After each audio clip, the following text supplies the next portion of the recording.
สวัสดีจ้าพ่อแม่พี่น้องปองปายชาวอีสานทุกผู้ทุกคนคลิปนี้แอดมินมาอัปเดตฝนฟ้าอากาศภาคอีสานประจำวันที่14 ฮอดวันที่19 มกราคม 2569เฮาไปรับชมรับฟังกันเลยสำหรับวันที่14 ถึง 19 มกราคม 2569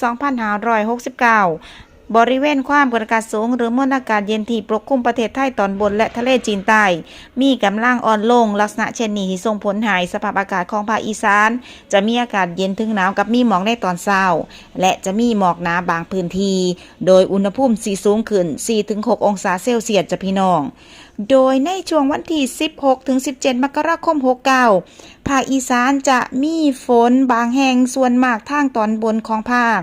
เนื่องจากคลื่นกระแสลมฝ่ายตะวันตกจากประเทศเมียนมาเคลื่อนเข้าปกคลุมภาคเหนือตอนบนและภาคตะวันออกเฉียงเหนือตอนบนรวมทั้งประเทศลาวตอนบนกะสิส่งผลให้ภาคอีสานเน้นทางตอนบนเนาะมีฝนเล็กน้อยเกิดขึ้นได้บางแห่งแอดมินก็จะอัปเดตให้ฟังถ้ามีเรดาร์ออกมาจ้ะอุณหภูมิต่ำสุดเฉลี่ยอยู่ที่12 ถึง 20 องศาเซลเซียสอุณหภูมิสูงสุดเฉลี่ยอยู่ที่26 ถึง 33 องศาเซลเซียสบริเวณยอดภูอากาศหนาวถึงหนาวจัดอุณหภูมิต่ำสุด6 ถึง 15 องศาเซลเซียสลมตะวันออกเฉียงเหนือความเร็วลมอยู่ที่10 ถึง 15 กิโลเมตรต่อชั่วโมงขอให้พี่ๆน้องๆเจ้าภาคอีสานทุกท่านดูแลสุขภาพเนื่องจากสภาพอากาศที่เปลี่ยนแปลงรวมทั้งระมัดระวังการสัญจรผ่านบริเวณที่มีหมอกหนาไว้นำจ้า